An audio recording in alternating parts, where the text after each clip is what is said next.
me oleme siin Margiti ja Mardiga istumas ja rääkimas hingamisest. Ja me oleme kõik siis hingamisterapeudid ja nüüd ka Teadliku loomise ja hingamise akadeemia esimese õppeaasta juhendajad. Et selline uus, oluline, vastutusrikas roll. Ja tihtipeale küsitakse, et kas teraapiasse või koolitusele peaks tulema siis, kui on mingi kriis või kuidagi väga halb olla. Et kas siis on hakata põhjust vaatama, et kuhu minna ja mida teha. Et mis te arvate? Või mis on teie kogemus? Tegelikult tihtipeale tõepoolest inimesed hakkavad abi otsima alles siis, kui nad on tõesti mingisuguses sügavas kriisis või midagi on kehvasti või on väga pingeline aeg elus. Ja kui me ka räägime sellest hingamisteraapiast, siis me ise ka tihtipeale nagu rõhutame seda ju, et võid vabaneda stressist ja pingest ja depressioonist. Aga tegelikult on ju ka täiesti teine pool tõepoolest, et sa ei pea kukkuma sinna päris auku selleks, et hakata ennast aitama. Et ma ise olen tegelikult näide sellest, et mina ei jõudnud hingamise juurde seetõttu, et mul oli mingisugune raske aeg elus, kuigi see on väga tavaline, kuidas inimesed hakkavad abi otsima. Et minu jaoks oli see lihtsalt üks põnev maailm, et pärast seda, kui ma esimest korda sattusin ühele hingamisüritusele, pärast seda lihtsalt avanes minu jaoks üks täiesti teine maailm. Et see, mida ma kogesin, kuidas ma siis nagu ise oma hingamist mõjutades sain nii palju mõjutada oma enesetunnet, et minu jaoks oli hoopiski see selline algus, miks ma hakkasin edasi uurima, miks ma hakkasin erinevatel just nimelt hingamiskoolitustel käima, et tegelikult jah, et mul ei olnud sellist, tol hetkel mul ei olnud nagu mingit keerulist aega, mis ei tähenda üldse seda, et mul ei oleks elus varem olnud keerulisi aegasid ja see ei tähenda ka seda, et neid ei oleks kunagi pärast seda tulnud, et seda ikka on. Aga see tutvus hingamisteraapiaga ja tõesti nagu teda sügavalt tundma õppides, sellest sai selline nagu vahend võib-olla, et siis keerulisematel aegadel oma emotsioonidega toime tulla ja teada, mida siis teha. Et minu esimene kogemus, kui ma seda kogemust mõtlen, et siis see oli tõesti selline psühhedeelne kogemus ja juba mõned korrad pärast seda esimest nagu üleloomulikku kogemust ma tundsin, et minus on vallandunud mingisugune uus nagu loominguline dimensioon. Et vahest ongi nii, et kui ma nüüd praegu tagantjärele mõtlen, siis kuna ma ei olnud tol hetkel elus keerulises kohas, siis ma saingi kohe liikuda selle nagu hea või loomingulise asjani, mis minu sees oli peidus. Et vastus siis sellele küsimusele tegelikult on see, et ei, sa ei pea olema mingisuguses kriisis, raskes kohas, et see on üks võimalus, kuidas ennast või oma sellist igapäevast elu tasakaalustada. Ja raskeid hetki tuleb niikuinii elus meil kõigil hetke. Nii et hingamisteraapia või regulaarne näiteks hingamisõhtute külastamine, see, mida me kõik teeme regulaarselt, mida me läbi viime, see aitab sind lihtsalt igapäevaelus oma igapäevatoimetustega toime tulla. Ja üks osa sellest on tõesti see, et sa õpetad oma kehale lõõgastumist ja kui sa oled lõõgastunud, siis sul on inspiratsiooni, su intuitsioon on parem, see tähendab seda, et sa saad langetada paremaid otsuseid oma elus ja nii lihtne see ongi, kui sa langetad oma elus ise paremaid otsuseid, siis su elu lähebki paremaks. Minule meeldib Margiti loos see just, et kus temas avanes nagu midagi uut nagu ja ta alati ei pea nagu kehva enesetundega minema, mingit leevendust nagu otsima, vaid et ma tahaks uskuda, et ühel päeval on see juba, kui praegu inimesed teinekord, kellel on juhtuvad rahulikumad eluperiood juba olema, võib-olla lapsed on suured, siis on vanasti Kullo tegi selliseid, saatis eraldi, Kullo kool saatis välja need huvikursuseid, kus sa said savivoolimist võtta, maalimist said õppida, no lihtsalt õhtuti ja need olid just tehtud niimoodi, et sa peale tööd lähed, käid, et siukse tund-poolteist. Et mulle tundub, et ühel hetkel võiks täiesti see hingamistehnikat nagu selles vallas olla, et sinna ei pea minema selle pärast, et midagi on kas liiga pahasti või liiga hästi. Ma arvan, et sul on lihtsalt aega ja sa tahad midagi teistsugust teha, mida sa enne võib-olla teinud pole. Nagu ütleme, mõni sushi tegemiskoolituse võtab vahele ja teinekord inimestele väga meeldib, et sa lihtsalt õpid elus midagi uut, mis on lihtsalt elukestev õpe. Ja ma arvan, seal ei ole alati või sama teraapiline võib olla maalimine, saviga voolimine kui hingamine või toidu tegemise õppimine. Nii et tahaks uskida, et ühel päeval on see siis juba inimeste hobidena läheb see kirja, mitte kui tõsise teraapiana. Meie igapäeva menüüs on. Ja tegelikult meie hingamisterapeutidena, et see sõna terapeut juba nagu eeldab seda, et keegi on nagu kuidagi, keegi vajab remontimist ja mina olen nagu see, kes remondib. Et me tegelikult võiksime ka rohkem kõik seda väljendada, et ei pea olema mingisuguses kriisis, et tulge ja proovige, on üks minu sõnum, et proovida. Nii nagu mina proovisin ja täna ma tõesti teen seda inimeste toetamise tööd ja ma teen seda rõõmuga, sest ma tean, et see toimib. Ja see on väga tore üleskutse minu arust ka, et tulge nautima. Et see regulaarsus oli see, mis mul jäi kõrva sinu vastusest, et just see, et sa saaksid sellist lõõgastust igapäevaellu, et siit ülevalt mõtete maailmast lahti lasta, tulla rohkem kehasse kohale ja lõdvestuda ja lihtsalt ka nautida kehas olemist ja lihtsalt elamist, ja tulla nende väikeste märkamiste ja rõõmude juurde, et minu arust me oleme harjunud, hambaid me peseme on ju mitu korda päevas ja duši all käime, aga et just selle hinge eest hoolitseda ja ka tegelikult ju hingamine puhastab väga suurel määral meie keha, et seda nagu ka igapäevaselt endale meelde tuletada ja teadvustada, et vahel ka mõni inimene ütleb hingamis õhtul, et ma ei tea, nagu midagi väga ei toimunud, et nagu ei käinud kuskil lendamas, et inimesed ongi erinevad, et kes kogeb seda füüsiliselt, kes nagu rohkem selliselt piltidena või kes lihtsalt taipamiste teadmistena või lõõgastusena, et ma olen ka öelnud, et see on ka hästi, kui midagi nii-öelda nagu tundus, et ei toimunud, et tegelikult su keha puhastub, et meelel ja mõistusel on ju vaja seda infot, et mis see head, et mulle tegi. Et siis ma tuletan ka alati meelde, et see 70-80% umbes kehast puhastub läbi selle hingamise. Ja kui sa seda teed teadlikult, ühendatult, sügavamalt, siis seda rohkem su keha uueneb, puhastub, taastub. Et selles mõttes on see väga hea võimas vahend, mis meil on igapäevaselt olemas, et mida nagu kasutada ka. Ja minu arust, mis veel grupis käies on oluline, on just see, et tekib selline grupi energia, et ka need soovid või unistused, mida sa soovid enda ellu, siis neid ka saab sellise suure energiaga väestada, et juhtuks see, mida sa siis tahad ja sa saaksid seda manifesteerida palju lihtsamalt.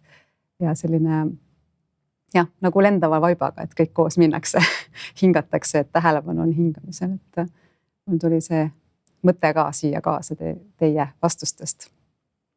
Ja sellepärast ka me Mardiga teeme neid hingamisõhtuid ja me oleme vältinud sõnu stress ja läbipõlemine nendes kuulutustes, et tõesti tule hinga mõnu ja rahu endasse, et see on võimalik. Sest et enamasti inimesed pärast hingamisseanssi ikkagi valdavalt nad ütlevad, et nad tunnevad ennast kergemalt, nad tunnevad ennast paremini, et need argimõtted, mis neid on enne vaevanud, neid justkui nagu polekski enam, et kuidas see siis võimalik on. Nüüd ühel päeval on see, et kui sa nagu vaatad kinno minna, me kõik oleme seda kogenud, et kui sa vaatad kinokava ja sa ei leia mitte midagi, mis sa tahad, miks mitte midagi uut proovida, aga me käin hingamas hoopis. Ja ma arvan, et tõenäosus seda hingamises ägedama kogemuse, ma arvan, kui kinos. Kui see just sul lemmikfilm ei ole, mida sa just oled nagu aasta aega oodanud või midagi nagu. Jah, kas mitte ei öelda ka, et hingamine on uus jooga või uus trenn või uus jõusaal või et seal sa saad ennast nagu oma vaimu tugevdada, oma keha tugevdada ja samas saad lõõgastuda, nii et. Ja midagi teistsugust proovida vahepeal. See ei tähenda, et seda peaks kogu aeg tegema, aga erinevaid asju proovida, ma arvan, on lõbus lihtsalt. Aga inimesed ka küsivad seda, et kuidas see ikkagi nagu välja näeb, et mis ma seal teen siis, et kui ma tulen kohale ja on juhendaja või juhendajad ja siis on teised inimesed, et mismoodi see grupiseanss välja näeb? Grupi efektis, see on nüüd muidugi minu isiklik nägemus nagu, on mul alati nagu, ma nagu suurt müstikasse nagu väga nagu ei usu, aga kui ma vaatan, et kui rühmas inimesed nagu toimetavad, on tulemused palju efektiivsemad. Ma ise ei ole suur lauluinimene, aga ma pikalt olen ka filosofeerinud sellele, miks kõik inimesed laulu peale kokku laulma lähevad. Sa võid ju ka niisama laulda. Siis ma mõtlen nagu, et kui inimesed tahavad tantsida, nad võiks ju kodus muusika panna ja tantsida, ometi lähevad klubisse tantsima, ikka tahavad koos tantsida. Noh, ma ei tea, siis kõik ajavad mingit palli, üks palliga ise kodus mängida, ikka lähevad, nimetavad jalgpalliks seda, lähevad kokku, mängivad jalgpalli ja teised veel karjuvad kaasa. Sa võid ju kodus ka karjuda või pärast lugeda lehes, kes see siis võitis. Et kuidagi inimestel on tegelikult nagu loomupärase mingisuguse olemusena mingi rühma vajadus nagu sisse programmeeritud. Ja see, mismoodi see nagu väljendub, see on lihtsalt pisikene detailosa seal. Aga ühesõnaga tundub alati ikkagi, kui rühm saab kokku, siis hakkab midagi suuremat nagu juhtuma. No, me oleme eestlastena näinud või eriti seda laulupeo juhtumist, et no, see tundub, ma arvan, välismaalasele natukene nagu lapse jutt, me laulsime ennast vabaks. Noh, keegi surma ei saanudki nagu otseselt. No, vaat juhtus, ei usuks ise ka, kui siin samas nagu seda elu ei oleks elanud. Nii et rühmas on ühesõnaga seal ikkagi mingi efekt seal on, me ei saa seda eitada. Ja kui me räägime konkreetselt hingamisrühmast, siis mulle tundub, et ma arvan, see on ka teistes rühmades on seda sama mustrit, võib-olla hingamises on see rohkem, et inimesed kuidagi kogevad midagi väga sarnast, mis on siis mõnusale pere olemisele. Ja nagu sa, Pille, just ennem ütlesid seda, et noh, uued asjad saavad sündida. Ja mulle tundub, et uued asjad saavadki siis sündida, kui su pere toetus on olemas. Et kui me nüüd kerime ka ennast nagu tagasi lapsepõlve, siis mõtleme, kui palju ma oleks oodanud vanematelt mingit toetust ja kohtadele, kus me ei saanud toetust ja mõtleme, et kui me oleks saanud toetust, kas midagi oleks tulnud. Ma arvan kindlasti, et see vanemate toetus on nagu hästi oluline, aga ühel hetkel me kasvame suureks, me ei saa enam vanematele toetuda ja siis juhtub see, et meil on vaja nagu ümbruskonna toetust. Ja no ma ei tea, ümbruskond ei saaks öelda, et meil tänavapilt on nagu väga toetav. Küll, aga kui sa leiad endale mingisuguse väljundi, on see siis, ma ei tea, toetab sind jalgpallirühm, sind ümber või hingamisrühm, seal nagu saab midagi ägedat juhtuda juba. Et mulle tundub, et hingamine on lihtsalt üks sükene väga äge võimalus kogeda uuesti siis nagu mini-peremudelit, kus sa tunned seda nagu toetust võib-olla, mida sa võib-olla, sa ei lähe tänaval kellegi küsima, et kuule, tule toeta mind täna. Ja alati meiega suhted kodus ei ole võib-olla kõige toetavamad, kus sa lähed, ütled, kuule, toeta mind täna. Me ei küsi seda. Me lihtsalt pärast vingume kuskil teraapiakabinetis, et mind ei toeta mu kaaslane ja ongi kõik. Nii et natukene vahest, ma arvan, sükest rühma toetus ja hingamises on väga hea kogemus. Aitäh. Margit, kas sa lisaksid midagi veel, et kuidas see välja näeb? Lisaks sellele tundele või sellele efektile, mida Mart just kirjeldas, et kui tulla, et mis siis saab? Et kui tulla hingamisõhtule, et mis seal siis saab? No tavaliselt jah, et kui meil on grupi hingamine, siis me teeme sellise avaringi ja meie oleme teinud niimoodi, et inimene hästi põgusalt jagab, et miks ta on tulnud, mida ta sellelt hingamisõhtult ootab. Ja see ei pea üldse olema mingisugune pikk ja sügav selgitus, aga see on selline nagu fookuse või häälestatuse loomine, et mis võiks siis seal selle hingamise tulemusena juhtuda, seda alati ei pruugi olla, aga selline jah, et fookuse seadmine on hea. Siis me tavaliselt teeme mõned kas liikumisharjutused või hingamisharjutused ja siis inimesed lähevad pikali, panevad silmad kinni ja hakkavad hingama ühendatult läbi avatud suu ja niimoodi tund aega järjest. Et me muudame veidikene oma tavalist hingamisrütmi ja see ongi see, mis siis viib meid muutunud teadvuse seisundisse ja mis lubab meil kogeda erinevaid aistinguid, emotsioone ja selle tulemusena siis hiljem ka lõõgastust ja sellist mõnusat olemist. Ja kindlasti on oluline osa, ma võib-olla ütlen kõige olulisem osa, see, mis tuleb pärast hingamist, et me alati palume inimestel jagada, et mina leian, et see jagamine, just nimelt see grupis jagamine on väga-väga oluline, et jällegi sa ei pea pikalt kirjeldama, mida sa kogesid või kõike ära seletama, aga grupis oma kogemuse jagamine on väärtuslik nii sulle kui ka teistele grupi liikmetele just seetõttu, et me oleme kõik väga erinevad, aga mingid osad meist on väga sarnased. Ja võib-olla mõnikord on mingid osad minus need, mida ma ei julge teistega jagada, aga keegi teine julgeb, siis loob sellise sügavama ühendustunde inimlikkuse ja inimeseks olemise väärtuste, puuduste, rõõmude, kõige sellega.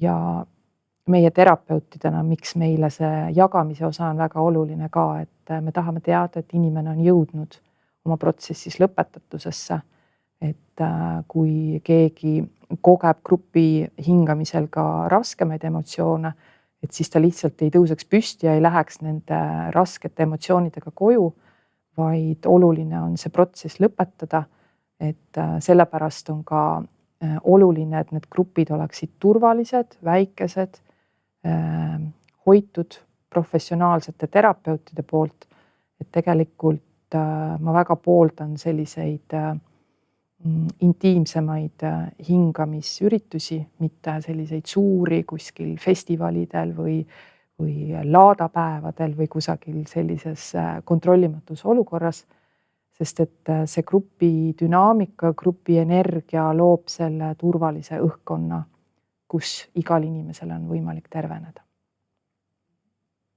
Ja pärast hingamisõhtut inimesed tunduvad paremad, kenamad nii oma töökaaslastele kui lähedastele, et kindlasti need kogemused ei lõpe selle mati peal, et need kanduvad ikkagi inimeste ellu kaasa ja kindlasti nende suhetesse.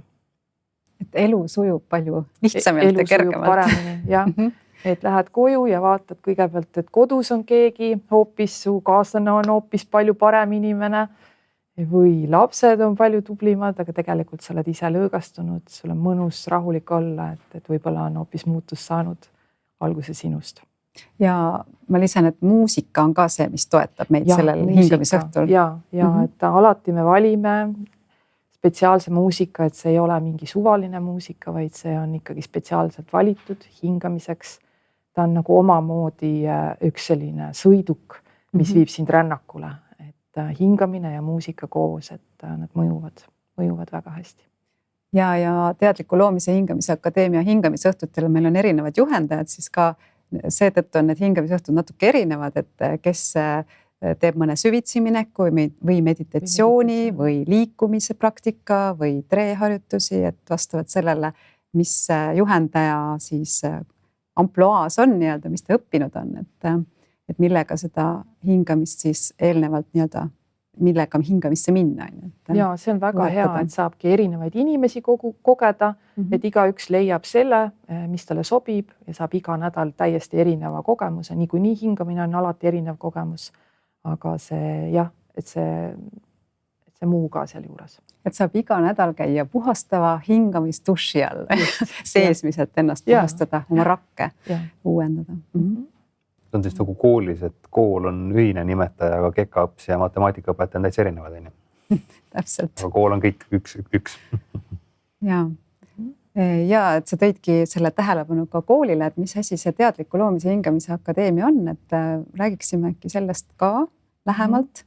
Et Pille, sinul on ju värske kogemus, et sinul praegu kursus käib, et mida inimesed on öelnud, et miks nad sinna kooli on tulnud?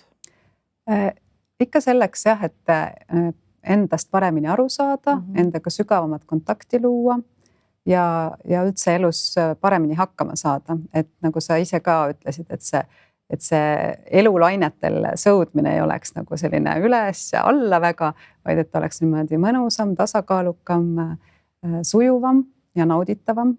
Et jah, meil elus tuleb igasugu asju ette ja väljakutseid ka et alati ei ole see võib-olla kõige toredam tunne, aga et just see, et sa oskad ennast siis toetada, et mis see seal tööriistakotis on, et mis mind võiks praegu aidata. Et just neid tööriistu saab väga palju. Ja inimestele meeldib ka see keskkond, see, et on toetavad juhendajad, turvaline õhkkond, siis need inimesed grupis saavad omavahel nii headeks tuttavateks, et nad on nagu selline mõnus kogukond juba ja selline oma hingamisperekond tekib. Et tihtilugu on see, et pärast ei taheta nagu väga ära minna. Aga õnneks saab mitu korda aastas jälle kohtuda ja koos edasi minna iseendasse sügavamale. Et tekibki see väike pere, millest Mart rääkis. Jah, täpselt. Ja selline näha on ka inimeste silmadest alati juhendajana, kui tullakse sellele siis kursusele ja kui siis lõpuks lõpetatakse siis kevadel, et sügisel tulles on kõik sellised veel ootusärevad ja sellised kõhklevad, et mis nüüd hakkab saama ja samas nagu põnev ka ja nalja saab kindlasti kõik koos seal. Et selles mõttes on ta selline ka mänguline, et me ei ole sellist tõsist tööd ainult tegevad, vaid saame ka naerda ja kevadeks siis on näha, kuidas see tegelikult, me olemegi öelnud, et võiks teha alati see pilt enne ja pärast, et pärast on tõesti inimesed sellised kerguses, rõõmus, täpselt nagu sellised armsad, avatud vastsündinud, kes tulevad siia maailma oma armastust jagama, et see on nagu hästi südant soojendav, et see on ka see, miks ma selle töö juurde olen jäänud, et ikka tuleb mingitel hetkedel see tunne, et et kas peaks midagi muud tegema või mis väljakutseid veel on, et tegelikult minu jaoks ongi see väljakutse, see sügavuti minek, et mida ma saan veel teha ja kuidas ma saan veel paremini toetada, et inimesed saaksid veel kiiremini ja veel paremaid tulemusi, et jaa. Et inimesed ikkagi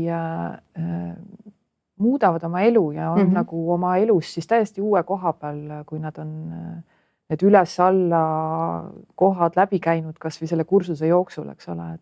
Ja nad tunnevadki seda ka, et see on hästi suur toetus, et sul on see kogukond, need inimesed, kellega sa koos seda teekonda käid, kellega sa saad jagada, kes ka sind mõistavad, saavad aru, millest sa räägid, on midagi sarnast kogenud ja samas ongi seal ka näha, et me oleme erinevad, aga samas ka on meil palju sarnaseid osi. Et see on hästi armas, kuidas nad ise nagu rohkem omavahel kokku kasvavad ja üksteist toetavad, et tekitavad tegelikult ise ka selle turvalise ja toetatud õhkkonna. Et see on nagu väga imeline seda teekonda toetada ja selle tunnistajaks olla. Ja see keskkond ka, et meil on siis Algallika keskuses need kursused, see loodus tohutult toetab ja see imeline taimetoit, et me olemegi nii füüsiliselt kui vaimselt ja ka meie meel on toetatud tegelikult, et see igakülgne toetus, et selline holistiline lähenemine, mis mulle endale ka meeldib selle koolituse juures ja mida inimesed on palju välja toonud, et miks need tulemused või see edasiminek on nii kiire ja jääb, et selles mõttes see ongi see, et me lähenemegi inimesele terviklikult, et olekski kõik nii vaimne, füüsiline, emotsionaalne, kõik meie osad oleksid toetatud selle koolituse vältel. Et jah. Ja oluline vist on see ka, et see on selline nagu järjepidev, et ta nagu hoiab inimesel regulaarsust või mingisuguseid raame, et ta tõesti võtab aja, tegeleb endaga ja võib-olla langetab mingisugused suuremad otsused oma elus. Ja täpselt seda julgust, see, et olla julgem oma elus, et vaadata oma sellistele väljakutsetele või kitsaskohtadele või peidus olevatele aspektidele ka otsa julgelt, et ma ei olegi võib-olla julenud seda teha või sinna minna või lõpetada mingi asi ära või midagi alustada hoopis, et see on ka see, mida inimesed ütlevad, et koos on julgem ja iseenda julgus kasvab, et päriselt elada, võttagi vastutus. Et mu enda lugu tegelikult samamoodi on miks ma üldse hingamistöö juurde jõudsin või kuidagi kunagi nägin, keegi rääkis sellest televiisoris ja siis ma tekkis nagu huvi, et võiks proovida. Ja siis, kui ma läksin, siis hiljem juba sain aru, et see on see minu asi või kuidagi koju jõudmise tunne tekkis, et ma nagu tean, et ma olen toetatud, need inimesed mõistavad mind. Ja kui ma niimoodi kursusel järjest edasi käisin, siis sain ka selle kogemuse, et ma võin lõdvestuda veel sügavamalt, teades, et tegelikult kõik inimesed siin on mind tegelikult toetamas, ka siis, kui ma neid igapäevaselt võib-olla ei näe, aga kui mul mingi suur mure on ja ma tunnen, et ma pean nüüd jagama või küsima toetust sellelt kogukonnalt, siis keegi sealt kindlasti vastab ja on minu jaoks olemas. Et kui mõnel teisel on võib-olla elus kiire või ei tunne, et ta peaks midagi vastama, siis keegi kindlasti alati on minu jaoks olemas. Ja see andis sellise koha minu jaoks, et ma sain ennast nii turvaliselt tunda, et ma ei olnud klammerdunud enam oma siis partneri külge, et tema peab mind kuidagi õnnelikuks tegema ja minu jaoks olemas olema ja kuidagi selline sõltuvus kuidagi temast või et ta tundis ka rohkem piiratuna ennast, et kuidas nagu mind siis toetada. Et see on andnud selle, et ma saan lõdvestuda ja päriselt usaldada, et elu on turvaline ja siin on alati keegi minu jaoks olemas, et mind kuulamas ja mind toetamas või lihtsalt ära kuulamas, et see on ka hästi suur toetus. Et kui keegi on sinu jaoks juba olemas niisama, et ta ei peagi mitte midagi ütlema, ta lihtsalt kuulab sind ära ja su enda seest tulevad juba need vastused. Et see oli minu jaoks väga oluline aspekt, nagu minu enda siis partneriga suhe muutus sügavamaks, intiimsemaks ja tähendusrikkamaks. Ja ma võtsin ka rohkem enda elu eest vastutust järjest, et tõesti, et mina ise saan ainult oma elu muuta, et keegi teine väljastpoolt tegelikult seda teha ju ei saa. Et mina saan otsustada, mida ma valin mõelda, mida ma valin öelda, mida ma valin teha ja kuidas ma valin hingata. Et see on nagu see iga hetk, kus ma saan tegelikult otsustada, kuidas ma ennast järgmisel hetkel tunnen. Et jah, et seal teadliku loomise ja hingamise akadeemias ka me tegelemegi kõige sellega ja anname need siis selles turvalises keskkonnas need vahendid, millega siis inimene saaks ennast ise ka toetada, et ta oleks julgem, avatud, selline õnnelik inimene elamas ja oma õnnelikku elu. Aitäh, et olid täna meiega ja kuulasid ja loodame, et said siit midagi väärtuslikku kaasa ja loodame sinuga kohtuda. Hingamiseni!